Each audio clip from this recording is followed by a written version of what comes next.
Have you ever thought about this? A world that invents the airplane, the automobile, and unlocks the actual power of the atom, but somehow ends up feeling more broken than it was before. Well, that's the central paradox of 20th century Britain.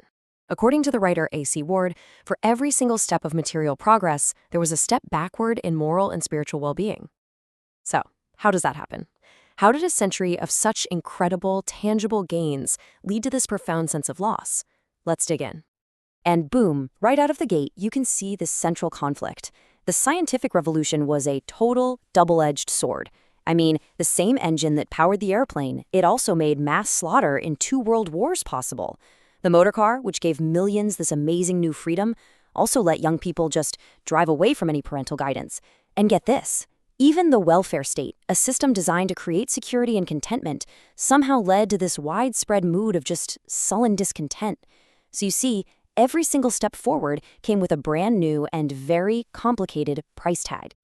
Okay, so to really get a handle on the 20th century's revolution, we have to look at what came before it. What was it rebelling against? And that means we have to talk about the Victorian era.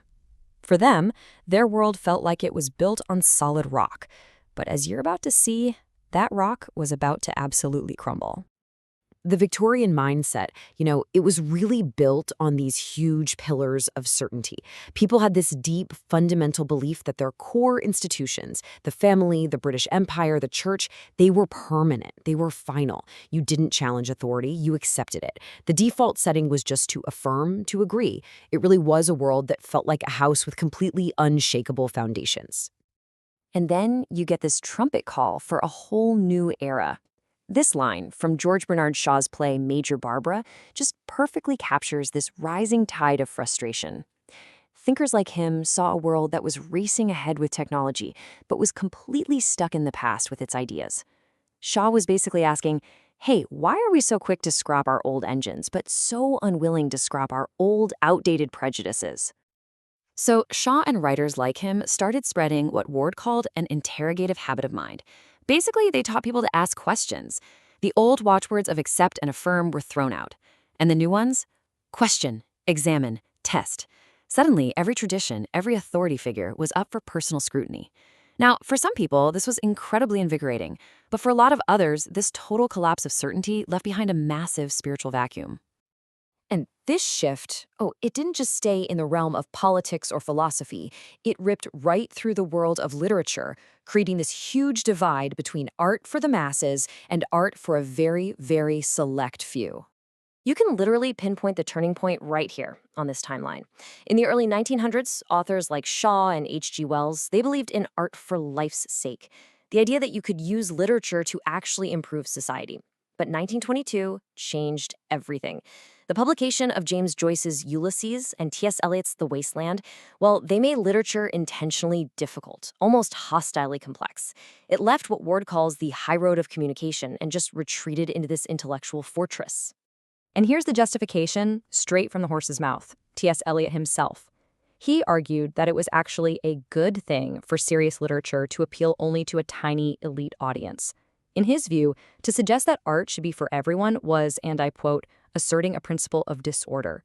This whole attitude was rooted in what Ward calls a contempt for normal intelligence, and it just fundamentally changed who literature was even for.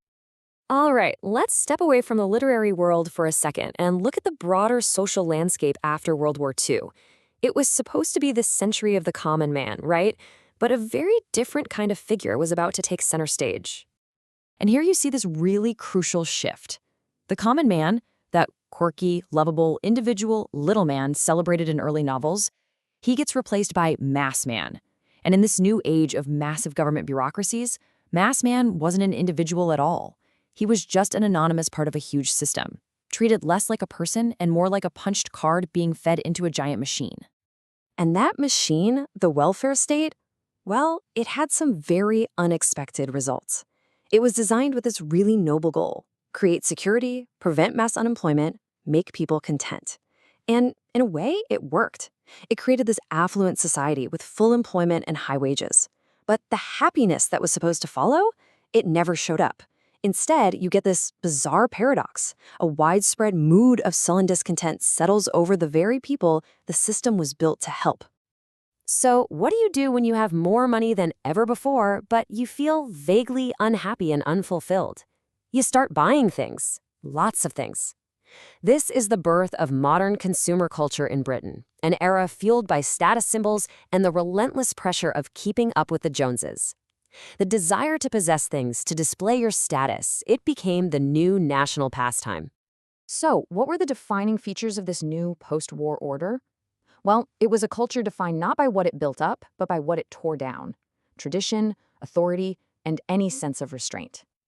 And you could see the symptoms everywhere. Satire, for instance, devolved from intelligent critique into just cheap, witless ridicule.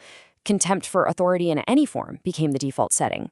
And get this, adults actually started to encourage adolescent rebellion, creating what Ward calls a cult of immaturity. In this kind of climate, good manners were suddenly seen as a sign of weakness, and traditional virtues like chastity, they became targets for scorn. Now, at the heart of all this was the so-called revolt of youth. But what's really fascinating here is that this rebellion wasn't about big ideals or political causes, it was about economics. For the first time in history, teenagers had serious spending power, and that money gave them huge cultural influence. This newfound cash, combined with encouragement from adults, created what Ward bluntly calls a socially indefensible cult of immaturity. And so that leaves us with the powerful question at the heart of this entire story. As one era's absolute certainties become the next era's quaint superstitions, what do we actually gain? And perhaps more importantly, what of real value do we lose along the way? It's a question that echoes far, far beyond 20th century Britain, doesn't it? Thanks for digging into this with us.